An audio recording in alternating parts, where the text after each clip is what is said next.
Welcome back to another episode of One Step Further. With the recent anti-racism movement, we decided to sit down with my wife, Alexis Arnold. And for those that don't know who she is, she's a beautiful black woman and local TV news anchor reporter. We also invited another mixed couple with a military background to discuss recent events, their perspective, and what it's like to be a mixed couple as well as parents in today's climate. You won't want to miss a beat of today's episode. Hey, welcome back to another episode of One Step Further. I am Justin Arnold. This is a podcast, if you're listening for the first time, where we take things you may or may not be doing currently in your life, and hopefully we can add some value to take those a step further. We just wanted to get together with some of our friends here. For those that are listening, not watching, mixed couples here to talk about some of the current events, talk about what's going on, talk about your feelings, talk about your experiences and thoughts, and just kind of cover this. And hopefully it'll bring people that are listening some value and things that they can do or actively in the community. So one of my guests is obviously my wife, Alexis Arnold, if you want to tell people who you are. Hi, everyone. I'm Justin's wife, and looking forward to this discussion of our feelings and just discussing current events. With us is a longtime friend of mine who I haven't seen since college, Elijah. We went to Indiana University together, and joining her is her husband, Logan. So I'm so glad that you guys could be a part of it, and also good to connect and see you guys too. Yeah, it's been too long, way too long. Yeah. So for those that don't know you, why don't you guys introduce yourself? Tell us a little bit about yourself. So I'm Elijah, but everybody calls me Nini. I am a veteran, military spouse, currently in the tech world, working for Oracle, and a mom. What else? I'm in a multicultural sorority. I actually have some sisters coming over today. We're going to do a lot of what we're doing right now, just discussing what's going on. And yeah, I'm happy to be here. And this is my husband. Hello. So my name is Logan. I was a military spouse as well, as she was a veteran. But I'm also in the military, active duty, on my way out, transitioning. So currently, full-time student here in Colorado, and just living it up the best that I can. Well, thanks for coming on. And I guess the first thing is I want to know when it kind of hit. It seems like, it hit everybody at distance. People were reaching out to us last week, hey, how you guys doing? How you feeling? And we didn't even know. So people can hear enough about me. Go follow me on social media, and I'll tag them after this episode. But Alexis, why don't you talk a little bit about when it hit, how you felt, and with the current events, the current climate. It's interesting you said that it hit us, and I guess it for me, it comes in waves, and a huge tidal wave hit me Tuesday night. I think we got a text from someone from our church just saying, hey, letting you know we're thinking of you. Yeah. And I didn't know what he was talking about. I mean, I kind of did, but I was just I don't know how to answer this. And I said, I assume you're talking about current events. And at that time, I was just okay, well, we're okay. I was kind of in denial or not really processing my feelings. And then I think after covering George Floyd's death, because for people who don't know, I work in TV news, I'm an anchor and reporter. And so after we covered his death, this is before the protest kind of really took off, the movement took off. I was driving into work one morning and I started crying, and I was just crying, sobbing. I couldn't stop crying. I was in the car, went into work, and I couldn't stop crying at my desk. And that's when it hit me that, okay, I was really starting to process this man's death, which was seen hundreds of times on the news, social media, it had been shared in the ways it had been shared. And then it was with all the movements and protests that started to spark. And then we were covering our own here locally and trying to process that okay, there's a time point I might be called in where I have to help with special coverage, which that did happen. And one night, just seeing, and here's what else happened. There was just so much. We had some local radio hosts too that they got fired, but they were used inward on the radio, referring to some people who did attack a woman. And so all that compounded on one another just hit me like a huge wave, and to the point where I was hyperventilating and went into an anxiety attack, and I did not want to go to work. Yeah. I was wailing. I've never cried this hard, probably in front of him at least. So I'll talk about that, because in the 13 years that I've known her, in the 10 years that we've been married, and I've cried most of the time when I said this, but I'm going to control it right now, is to get this across, was I normally have my phone shut off by 8:30, but I actually left it on, and I just happened to look at it. So I looked, by the grace of God, that I turned it on, and she said, "Come here, please." And whenever that happened, I better get there. I thought she was mad at me about something. Honestly, I go up. Like those are like, oh man, what did I do? Did I leave something out? Like, there's a bathroom a mess? Like, that's really what's going through my head. And then I get up there and I just see her.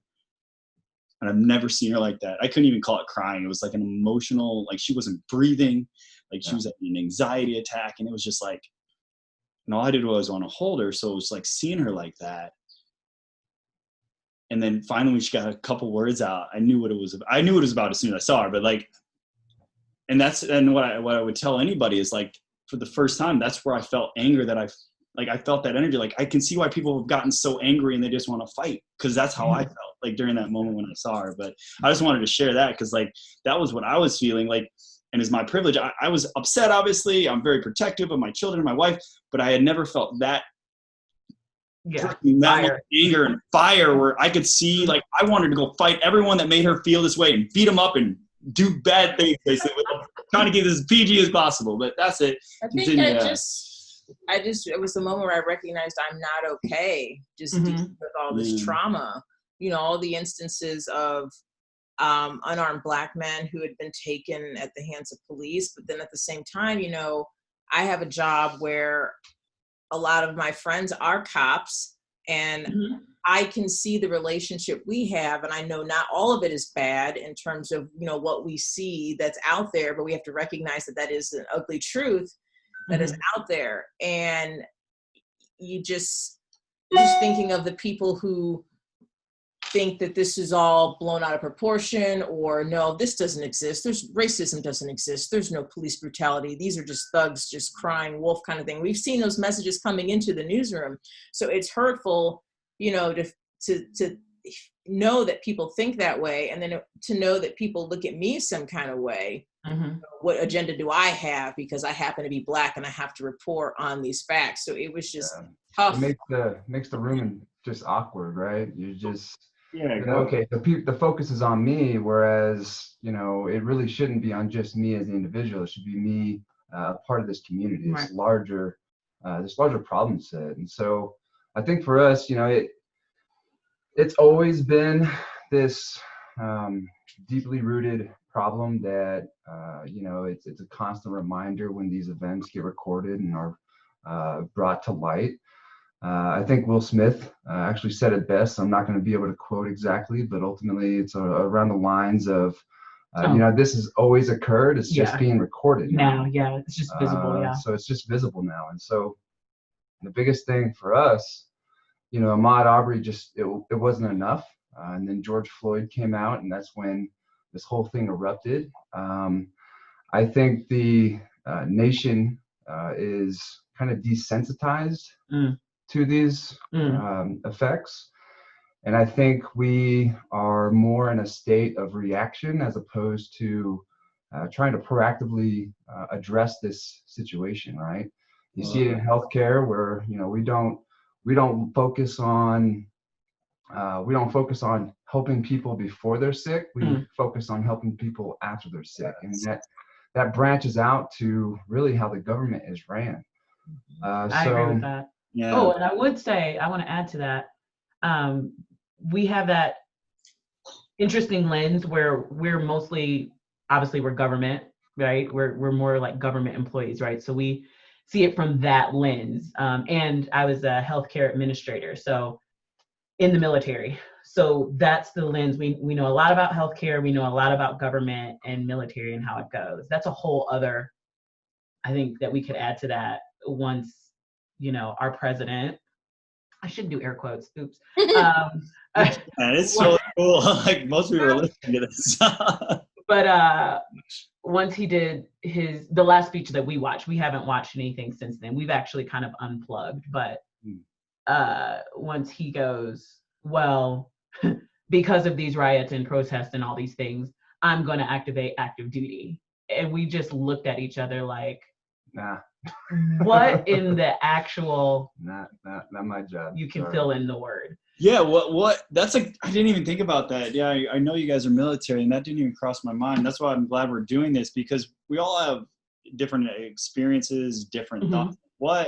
When that, like, tell me more, like, what was that like to think that, like, you're going to have to defend against your own people? I don't know what give me your perspective when you heard that. Yeah, so I honestly, I really don't think that's going to happen. Work. It's not going to work by any means. If I'm put in a position between me and U.S. civilians, like, no, I'm taking my gear off. I'm hanging out. Like, I'll be over here grilling some hot dogs or some barbecue while everything else is going on. Like, for me, it was like an ultimate betrayal. So let me back up, because I didn't even answer the first kind of question about when it hit me.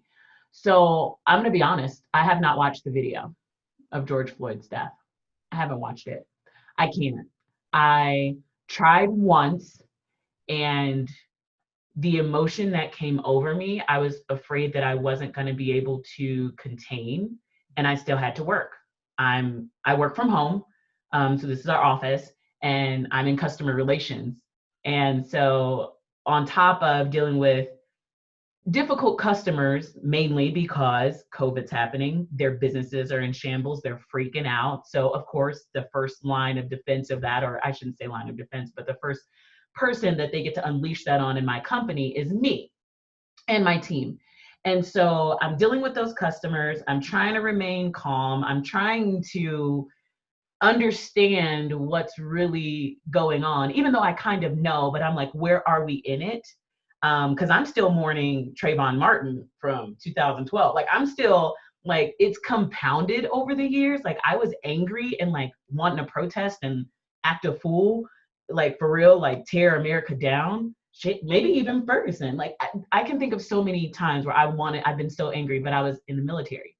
And as an officer, you are not allowed to protest, period.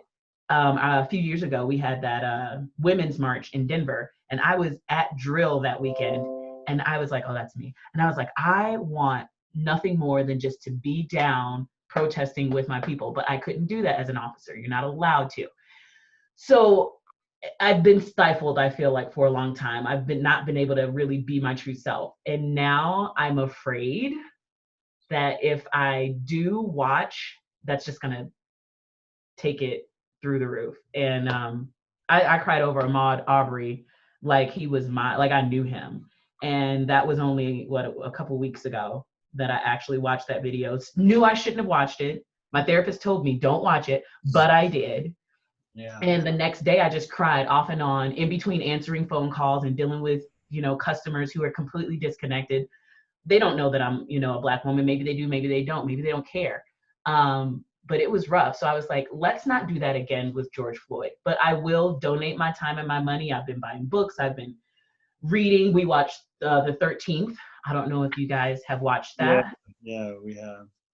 So my head was spinning after. It's none of the images, nothing that was said in that documentary was anything that I didn't already know.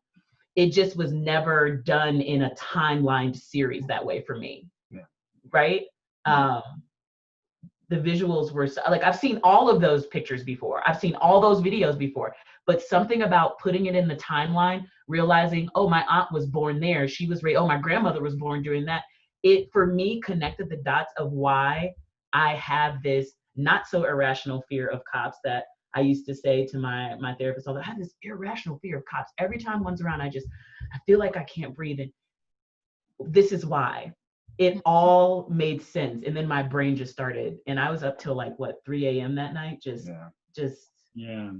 dissecting everything in my world and understanding my parents' fear, understanding my grandparents' fear, understanding why they said the things they said. Just be happy that you got a seat at the table. Make it to college.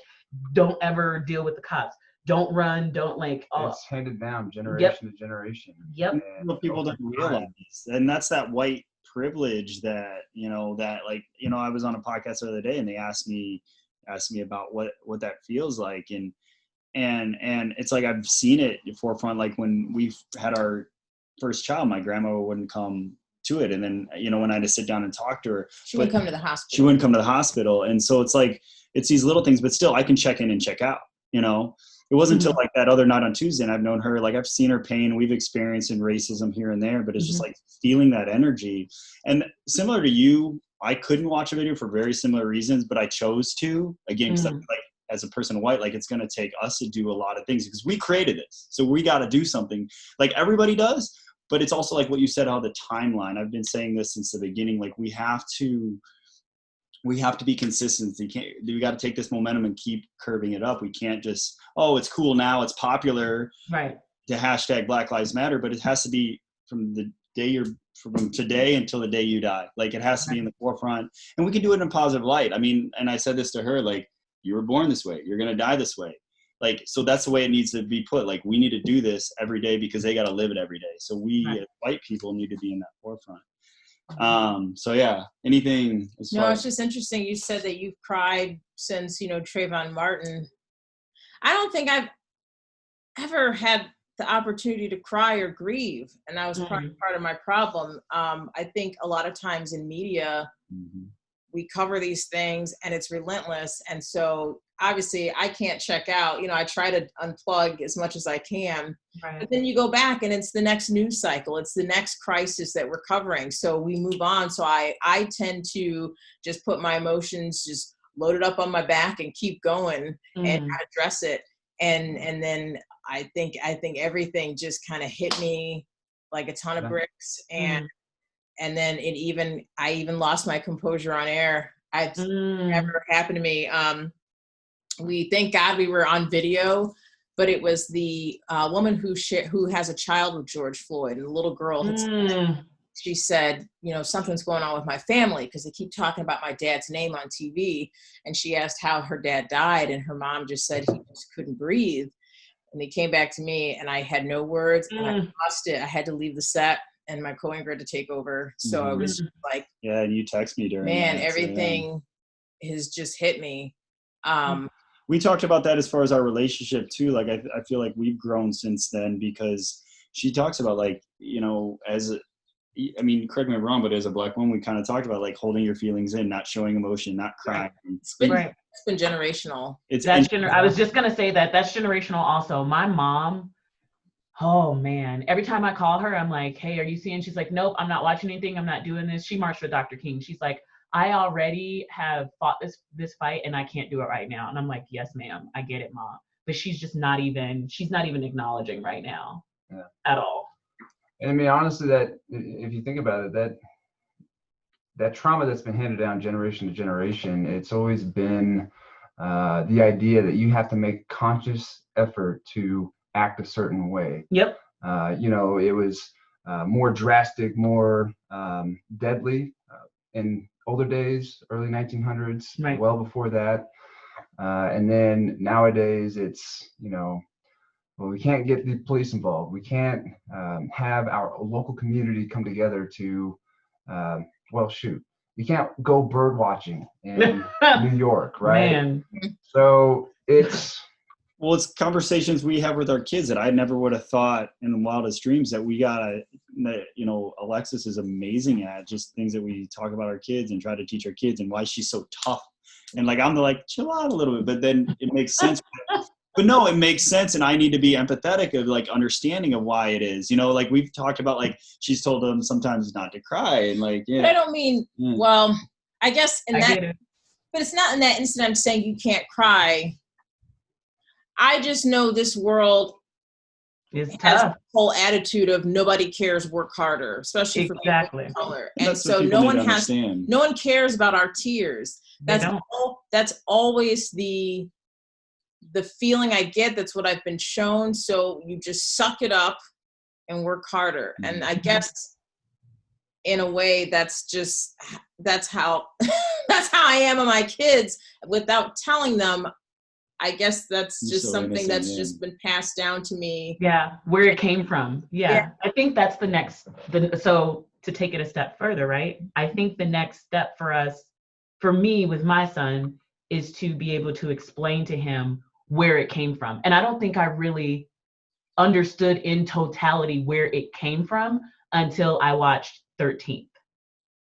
That was when all the light bulbs kind of came on, because I was even talking to my aunt, she's 75, and she was like, don't post anything, don't put your name because they'll find you. And I'm like, who's they? She's like, oh, the FBI, because the FBI put Angela Davis in or tried to put her in prison, and she didn't even do anything. She was just speaking truth. So imagine what they'll do to you. And I'm like, auntie, like, it's 2020, like, dude, calm down. But then again, it's 2020. Mm-hmm. How much has really changed? And so that's the step further. I got to explain to my son. I'm going to have to show him this. He's going to have to watch this. Not now, he's 6, but he will have to watch this. And we're going to have those conversations. Like, this is why mommy is the way she is and so hard on you. Because my grandmother was like, in order for you to make it to college, you have to be the best. You have to outbeat everybody. It doesn't matter who they are. You have to be at the top of your class. And I graduated with almost a 4.0 because she was like, you're going to be successful. You can't be mediocre. It's like, yes, ma'am. And like, again, to take it a step further, like what I did, like, I don't let my kids usually watch TV, don't watch much. She ended up having to get called in. And I made it to take my 2 oldest children. We'll clarify the news, not TV. The news. The news. Like news. We don't normally let them watch news that much. Mm-hmm. And a lot of things that are out there for obvious reasons. I'm sure some people can relate. But with this, when she got called in, I wanted them to sit there with me, and I wanted them to just watch what she was reporting on. And then I had them watch the ABC afterwards. So we sat down there and watched news for an hour. And I just wanted them to absorb it. And then we talked about it afterwards. Because I wanted them to be aware. And I wanted them to like have some knowledge. And I wanted them to ask questions. And so that was just like opening them up to what is going on. Because some people might ostracize me for a 10 and a 7-year-old. Oh, don't show them this, because I've heard that. I've heard that from white people that are older than me, and like you should expose them to this. And it's like, I think that's the point we need to. And they need to be educated, and they need to be aware, because that's what we're running into now. Is even people within that are in my bloodline are still set in their ways. Yep, don't even want to know. They don't even want to know. Impacts them. Then Then they'll give a damn. But I want to ask you, because I know you said your son's 6, and so have you had conversations about him yet? Any tough conversations just about, the state of the world? And, obviously his parents are biracial, but not to the extent that we should. Not to the extent that we should. I think we're trying to come to grips. He has asked some questions and we answered them truthfully at the time, and he got really upset. He was like, does that mean because I'm Black, I'm going to get killed? And I'm like, that's not what that means. It's hard to explain because, obviously, a lot of our peers are making it Black and white. Oh, it's white cops that are coming after Black people. And what I want to get to the point that we can describe this to him as is that it's we the people, United States, including other minorities, against racism. That's really what we're combating. Yes. But it's visually being seen in this way. Yeah. But I haven't figured that out. I just ordered a bunch of books yesterday on race relations, what's happening right now, kids' books from some Black bookstores, local bookstores, Black-owned bookstores. And so once those come in, that's how we've really explained things. Like when we explain PTSD, why is mommy so mad? Why we usually read books about it at his level. So I'm waiting for those to come in, and I can't believe we haven't. So here's another, I'm gonna be honest about me right now. I thought being a Black woman was good enough to not have to explain racism, because I live it all the time. So why do I need to have books in my house to explain to my child? I never consciously thought about it because it's just been a part of my life, my whole life. Now I recognize that the same way maybe color blindness is passed down, or just not talking about racism at all is passed down on, other races other than Black people is passed down. Me not telling my son or not preparing steadfastly, consistently to explain this world to him is my own issue too. Yeah, and it becomes very difficult because It's interesting. I mean, we think about it's uncomfortable to talk about it, right? And we can reference that as a privilege that people have to be uncomfortable. It's something that we need to get over. It is a generational, hey, we just don't talk about this. Similar to mental health. Hey, we don't talk about this. We figured it out ourselves, right? And we tried to process it internally, but that's not getting the job done. It's not working. Yeah. And so, one of the, I don't know if this is a good point to bring this up, but, we look up to a government to help out in this situation. But when you think about the establishment of the United States Declaration of Independence, the Constitution, it wasn't designed for other races. We only considered it a United States because we had multiple states that we wanted to unite. Within those states, we were focusing on white people at the time, right? Everything up to this point has been nothing but a bolt-on solution. It's just, hey, let's add something to it. Okay, let's amend it. Okay, let's add this to it. And it doesn't attack the root of the issue. So that's a great way to look at it, because I've seen several people post about that. It's not that we need to fix the system. The system was broken, was never meant for us. Right. You basically just summed it up why there. And you said, I loved what you said about Americans and just as American, this is an American problem. And that's what I've been trying to tell people, that it's like that people are trying to make this a political issue. This isn't a political issue. This is a majority of an entire race is hurting right now for obvious reasons because of generational stuff for 400 or 500 years. And we're just now seeing it, and we're starting to feel that. And we should be going out as United States citizens, finding out why that is and trying to be compassionate and loving enough and empathetic to do something about it. Not make this, they're a terrorist group. Oh, all lives matter. Like, it's not debatable. It's not a debatable subject. Right. What I'm trying to get across. And you basically said that we as American citizens should care enough about our other American citizens. And yes, they're Black, that we should be figuring out solutions to this. And you just said the system's broken, so we need to revamp the entire system. That's what he's saying. He's like, let's just redo the whole thing. I've been calling it New United States. He's like, hashtag New United States. We're just going to make it new. Not united, new United. Right. Listen to the FBI's listening to this, like, oh, anarchists, lock them up. I know, right? Your Annie's getting upset. No, but so no, I appreciate you guys sharing. So what you talked about, what other things could you, as we're wrapping it up here a little bit, what are some things you guys could share as far as what can people do? They're still feeling like, I don't know what to do, or am I doing enough, or what's things, and again, I'll go back to, like, we can't be looking at Black people. We got to look to white people, but we could always take suggestions as a group of people to move forward, to keep the momentum going until the last day. I'm gonna let him answer, and I'll be right back. One of my sorority sisters is here, so really cool. This is the new normal life. Go ahead. So I'm a huge fan of family first, right? And one thing that is eating me up inside, my wife is the only Black person in my family, and no one in my family has reached out to her to see how she's doing.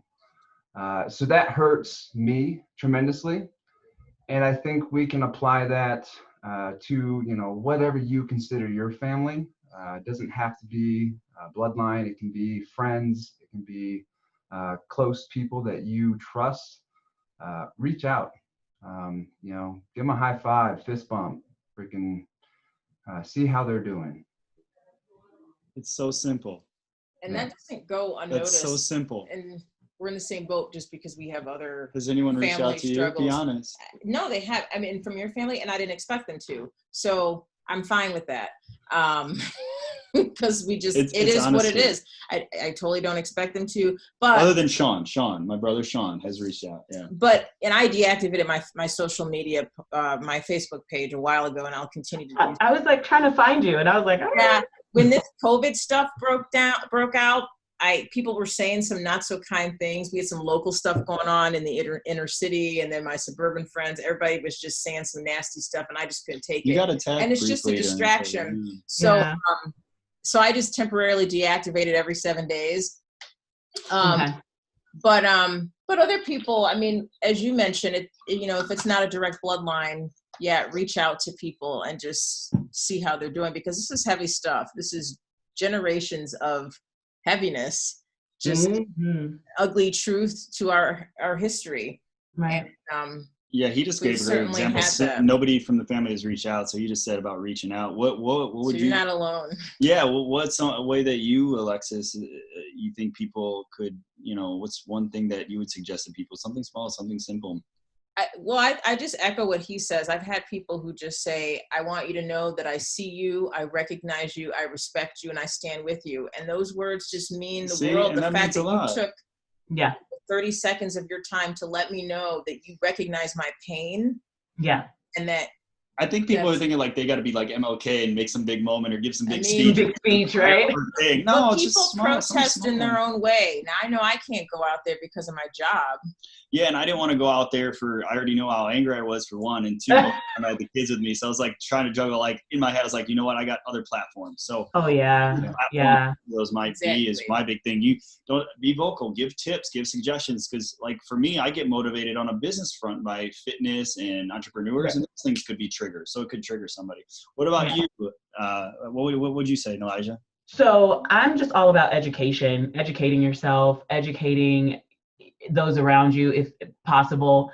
I'm a researcher I just love to research, which is why I was up till 3 a.m. after the 13th, and I was on my laptop researching every little aspect. I can correlate.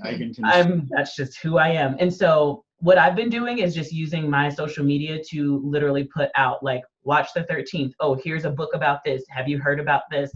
Do you know what this Senate bill is? Look at this bill. Do you think this might? And I am very political. So I'm already looking at local laws, bills that are being proposed. I don't care what party's proposing them. I'm dissecting them. I'm seeing what they are related to, maybe in the past. Are they undoing something that might, I am getting so serious about the ballot. It's a little bit ridiculous, but that's okay. Run for office. Yeah. When we're done with this, I want you to share some of those books. I'm going to put them in the comments section here. Okay, for sure. I'll email them to you, but that's what I'm about. I'm just about each one, teach one, educate yourself, educate those around you, which is why I got my son all those children's books. Yeah, we're going to be some educated people in this house. There's several books, and I remember, she'll probably remember, like last year, I've read several books about racism, one of them being White Fragility last year. That's probably been one of the most impactful. It's a really good one. It impacted me, but like I'll give the white perspective, you need to have an open mind, because there's a lot of people that would probably want to fight this chick in the book, but she talks about like why Black women, or when white women cry, it talks about using terms like, I see all colors. Like those, it covers everything you could ever imagine. It's controversial. Yeah. The woman that I think she co-wrote it, but the woman that wrote it, she does diversity training probably all over the world, but definitely all over the country with businesses and things like that. But I would echo that. Like, as far as educate yourself, if you're super, super passionate and you want to, I definitely continue this throughout your life. Like, find a platform, reach out to local Congress people, find ways to volunteer. If you can't donate money, you can always donate time. And anything else you guys like to add, give people some nuggets or any stories or anything you like to share that could help people, benefit people, or that you had during this whole time, life, whatever? I mean, I will add, obviously, one of my sorority sisters just showed up. What we, I think, have been not purposefully doing, but definitely doing, is inviting people into our home to have these conversations, these very difficult conversations. We had some friends over yesterday. We're going to have some friends over today. We'll probably have more friends over next weekend and start discussing these things. We're just taking it upon ourselves to he said today, I like when people are uncomfortable. I don't want to make people uncomfortable. But I do think that there's a level of comfortability, if you will, that needs to happen for you to grow. And so I get what you're saying, but that's what we've been doing. I think that's great. And I'll just tag on, like, growing up, it's like, it reminds me, my parents were like, never talk about politics and religion, but it's like, should. You know, we really should, just like we should talk about this. Oh, it's uncomfortable. I don't want to talk about racism. It's not, but we should. But the constructive conversations, I think we just don't talk as much anymore in this social media generation, which can be helpful, is a part of the reason why we're probably split in Battle Royale. Again, I'll echo it again. This shouldn't be a split issue. So anything else, Alexis? I got 2 items, if you don't mind. Yeah, go ahead. So there's 1,440 minutes in a day. That's 1,440 opportunities to do something positive. And the last thing, positive anything is better than negative nothing. Wow. That's a good one. And one little step further. He just hit the nail on the head. That is the nugget for the day. I think we should end on that note. Thank you guys for doing this. I really appreciate it. Yep. I'm definitely going to have to connect. Anybody that's listening, please share this with a friend if you find value. Like, share, subscribe to this. If you like what you heard and you want to connect, hopefully they'll give you some of their social media. You can check them out on social media. And if you have any ideas for future podcasts, always let us know. And 5-star review. Anyways, thanks for tuning in. Have an awesome day. Take care.